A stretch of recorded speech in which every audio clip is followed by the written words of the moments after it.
Olá pessoal, aqui é o Velgas, hoje é 3 de outubro de 2025. Na Ucrânia, uma guerra de extermínio disfarçada de geopolítica. Eu quero convidar a quem não é inscrito, que está assistindo a este vídeo, que inscreva-se, porque aqui você vê a verdade, isso é muito importante. Aqui nunca tem fake news, aquelas nunca são permitidas, eu conto com vocês. Também peço a todos, inscritos, não inscritos, que deem um like, e ajuda muito a fortalecer o canal também. E a todos que compartilhem, que recomendem o vídeo para todas as suas redes sociais, WhatsApp, Facebook, Instagram, o próprio YouTube, eu conto com vocês, para que fortaleçam o canal. Assim mais gente vai ver, quem sabe mais gente se inscreve, isso vai fortalecer muito o canal. E o que vocês ganham com isso? Vocês ganham que cada vez mais fortalecendo o canal, vocês vão assistir mais a verdade, cada vez mais vamos nos esforçar para lhes trazer melhor qualidade. Eu conto com vocês. Muito obrigado. Então, como eu disse no início, a Ucrânia é uma guerra de extermínio disfarçada de geopolítica.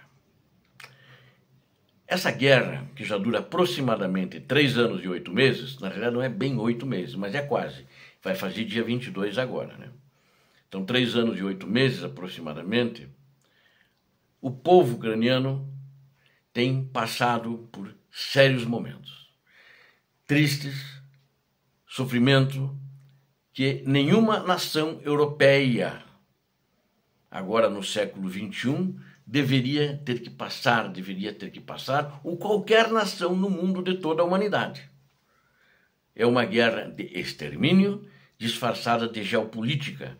Particularmente eu pensei, e acredito que muitos de vocês também pensam assim, de que esse tipo de extermínio não deveria acontecer nunca. Chega o que passamos na Segunda Guerra Mundial, com o massacre dos judeus, o extermínio dos judeus, que isto é uma vergonha para toda a humanidade. E isso está acontecendo hoje na Ucrânia, disfarçada de geopolítica, cantada em verso e prosa pelo mentiroso, genocida, ditador da Rússia e seus comparsas. Essa guerra genocida, ela começa todos os dias, de manhã, de tarde, pode ser à noite, de madrugada, com som de sirenes à noite, todos de madrugada, de dia, né, durante a luz do dia, onde as crianças, os idosos, os adultos, agora talvez não se preocupem tanto com historinha para dormir, principalmente as crianças, né, nem com músicas para dormir, mas com as sirenes, né? Porque há poucos dias a Rússia tem realizado ataques muito violentos contra a Ucrânia. Centenas de drones, dezenas de mísseis, eles têm sido precipitados sobre a capital Kiev, cidades de Kharkiv, Odessa, Sumy, Zaporizhia, entre tantas outras cidades, que eles atacam, atingem prédios, casas, moradias, né? Eles desabam sobre hospitais, sobre escolas que são atingidos e a infraestrutura energética. E tudo isso causa incêndio, causa muitos feridos, feridos graves, até mutilados, e causa mortes. E entre as ruínas, cenas que jamais deveriam se tornar rotineiras, e na Ucrânia virou uma rotina de todo dia, né? E você vê lá espalhados no chão brinquedos de criança, na lama, corpos embaixo de lajes, né? Mochilas de escola de crianças, jogadas pela força da explosão do apartamento, e você olha a criança e o idoso lá no chão, o pai da criança, muitas vezes a mãe, que não viverão para ver o dia seguinte. É isso, esse é o genocídio que a Rússia está proporcionando, disfarçada de diplomacia. Os moscovitas nem sequer fingem que mais esta é uma guerra por garantias de segurança, que era uma mentira que eles falavam, a segurança por causa da OTAN, e uns bobocas, uns idiotas pelo mundo, inclusive aqui, repetiam isso. ou que eles são contra a expansão da OTAN, né? A OTAN já expandiu tudo que tinha que expandir, já estava nas fronteiras da Rússia antes da Ucrânia, vide os países bálticos, né, e outros, né? Então, é um discurso mentiroso desse ditador e de seus comparsas, né? É uma guerra que visa apagar a Ucrânia como nação, destruir seu povo e mostrar ao mundo que, para o ditador Vladimir Putin, as fronteiras podem ser redesenhadas pela força bruta de como ele decidir, de acordo com a sua vontade. À medida que a guerra se arrasta, ela se ergue como um espelho, um reflexo brutal da hipocrisia moral da Europa, dos Estados Unidos, né, e até do resto do mundo, até do chamado Sul Global. Líderes ocidentais se reúnem em cúpulas, fazendo reuniões todas as semanas, 1, 2 reuniões, fazem reuniões para marcar outra reunião, emitem declarações e anunciam pacotes de ajuda cuidadosamente calculados. Apenas o suficiente para a Ucrânia continuar lutando, armas suficientes para resistir.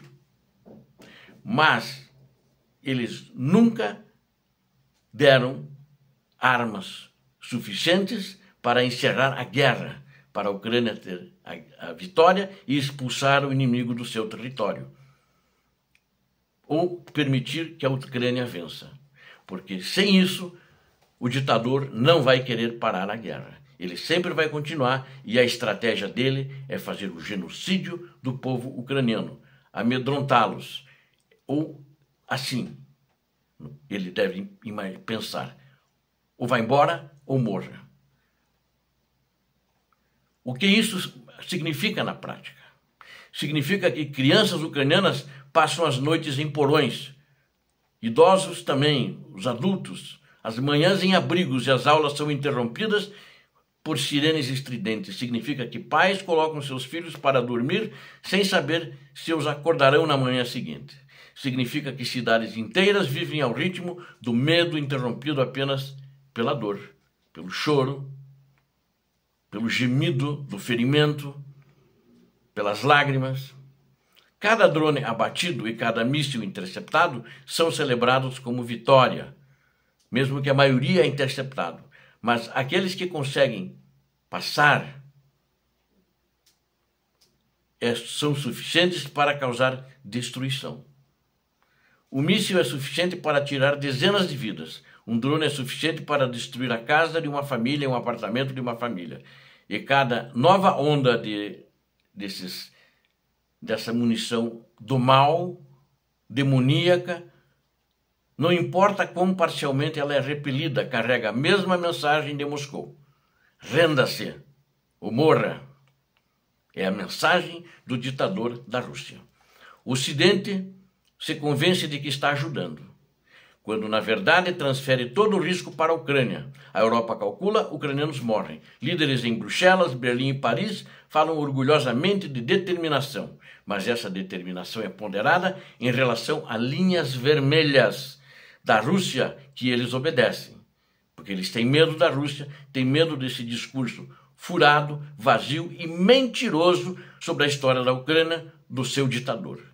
Enquanto eles protelam famílias em Kherson, Kharkiv, Kiev, Odessa, Vinnytsia, Sumy, Zaporizhia, entre tantas outras cidades, enterram crianças, enterram idosos, enterram famílias por mísseis russos. Isso não é estratégia, isso é covardia disfarçada de linguagem diplomática.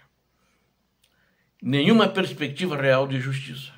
A pior consequência desta guerra não é apenas a destruição, mas também a injustiça. O mundo assiste a maternidades bombardeadas, crianças deportadas, execuções e crianças sequestradas, civis torturados, execução de civis. E diz a si mesmo que a justiça vai acontecer um dia. Mas quanto tempo uma criança pode esperar por justiça? Quanto tempo os pais podem esperar que o mundo se liberte do seu próprio medo? Putin conta exatamente com isso, com o cansaço do Ocidente, com debates vazios, essas reuniões intermináveis, com promessas que demoram a se materializar em instituições internacionais, com intermináveis declarações de preocupação. Cada decisão adiada é cada linha que a Europa não deve cruzar. São tijolos no mundo da impunidade. Esse muro cresce e com ele a brutalidade da Rússia. Como uma geração de crianças pode se recuperar? As crianças são as mais arrasadas pelo silêncio do mundo. Como as crianças sequestradas vão se recuperar? A infância delas foi roubada. Em vez de parquinhos, elas passam os dias em abrigos subterrâneos. Em vez de escolas, vêm ruínas da sua escola que foi destruída. E sorte que eles não estavam lá, senão poderiam estar hoje no cemitério. Em vez de brincar, aprendem a reconhecer minas e fragmentos de minas. Cada criança que cresce na Ucrânia hoje carrega cicatrizes. Cicatrizes visíveis e cicatrizes invisíveis, que ficarão para o resto de suas vidas. Não são apenas traumas, mas uma geração inteira criada com a mensagem de que o mundo sabe, mas não sabe fazer o suficiente, ou talvez não queira. E talvez este seja o maior crime, a mensagem de que as vidas das crianças ucranianas valem menos do que o conforto político do Ocidente. A guerra da Ucrânia é uma guerra de todos. A guerra hoje não é apenas um país defendendo suas fronteiras. A Ucrânia é a muralha atrás da qual toda a Europa se ergue. Como a muralha da China, vocês todos conhecem, já ouviram histórias, já viram em filmes, que era para proteger a China de quem? Dos mongóis. E a Ucrânia hoje é a muralha da Europa para protegê-la da Rússia. Cada cidade que a Ucrânia defende, cada linha de frente que ela mantém, isto é mais um quilômetro que impediu a Rússia de se aproximar de Varsóvia, de Riga, Bucareste, Berlim, etc. A Europa age como se a guerra estivesse distante, mas ela está sendo travada em seu âmago. A destruição de Kiev, ou Kharkiv, Odessa, ou outro, não é um ataque a um vizinho oriental, mas a própria ideia da liberdade europeia. Os governos ocidentais se gabam de equilíbrio, dando o suficiente para sustentar a resistência, mas não o suficiente para pôr fim à guerra. Isso não é equilíbrio, é covardia calculada. Dos Estados Unidos da América também. Mais agora, a partir de 20 de janeiro, onde toda ajuda foi tirada. Mais agora, depois de 20 de janeiro. Os líderes da Europa e dos Estados Unidos da América evitam dizer aos seus cidadãos o que é óbvio. A Ucrânia está lutando esta guerra por todos nós. A incapacidade deles de admitir essa verdade é a maior vergonha do nosso tempo. Eles deviam dizer isso para o povo deles, se eles estão com medo e preocupados com votos. Enquanto o Ocidente hesita, o povo ucraniano demonstra força que destrói qualquer estatística e cálculo até agora. No início da guerra diziam que Kiev cairia em 3 dias e toda a Ucrânia em 1 mês. Todos esses cálculos estapafúrdios de analistas de sofá que ficam assistindo pela televisão, analistas fajutos, que dizem que a Ucrânia era fraca, que ela ia cair, e que a Rússia continua avançando e queria tomar toda a Ucrânia, todas as probabilidades aventadas por eles deram para trás, nada funcionou. Essa força é que mantém a linha de frente, essa força do povo, essa força do exército ucraniano e também a força dos voluntários que foram lá lutar. Não é o recebimento de pacotes de ajuda ou a ronda pelos corredores da burocracia, que o presidente Zelensky faz com muita vontade e heroísmo, porque ele precisa da ajuda. Vai lá, toda vez com o chapéu na mão, pedir ajuda. É a vontade da nação dele, a nação do povo ucraniano, de não desaparecer. Essa determinação é um espelho para o Ocidente. Pessoas sob constante terror demonstram mais coragem do que líderes que desfrutam da segurança e pela qual essas pessoas anseiam defender. Já passou da hora de a Europa parar de se esconder atrás de um mantra. Apoie pelo tempo que for preciso. Por mais resoluto que esse mantra possa parecer, ele carrega uma armadilha, a armadilha da eternidade. Vamos ajudar enquanto for preciso. O quanto que é preciso? É preciso até quando a Ucrânia derrota a Rússia. E para isso tem que derrotar já, tem que vir a ajuda necessária já, em material bélico principalmente. Como se fosse normal para a Ucrânia se defender indefinidamente, enquanto o mundo assiste os assassinatos diários cometidos por esse ditador russo. A verdade é simples, se a Ucrânia cair, a Europa cairá. Não porque as tropas russas marcharão pelas capitais europeias, não, claro que não, não vai acontecer amanhã, mas porque toda a ideia de segurança europeia será destruída.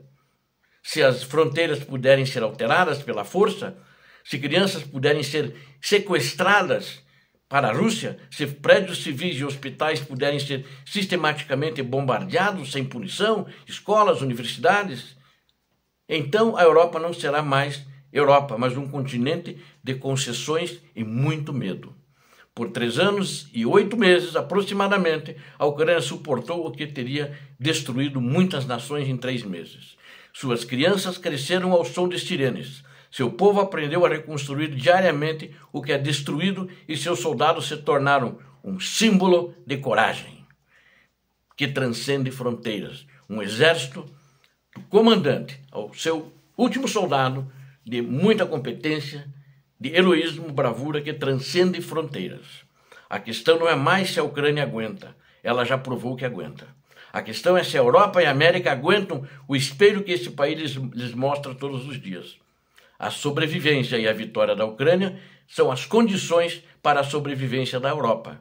Mas isso não pode ficar no discurso dos líderes. Tem que ir para a prática, para a Ucrânia pôr fim à guerra, expulsando o inimigo russo do seu território. Se a Europa negar apoio total, não só trairá a Ucrânia, assim como os Estados Unidos, não podemos esquecer deles, como também trairá o seu próprio futuro. Muito obrigado a vocês que assistiram esse vídeo. Conto com vocês. Inscrevam-se no canal, deem um like, compartilhem com as suas redes sociais, façam seus comentários. Conto com vocês, é muito importante, fortaleça o canal, preciso de vocês, recomendem o vídeo, recomendem para seus amigos, para suas redes sociais, para que a gente tenha mais inscritos. Deus abençoe a todos vocês, Deus abençoe a Ucrânia, Deus abençoe o Brasil. Paz e bem, paz para toda a humanidade.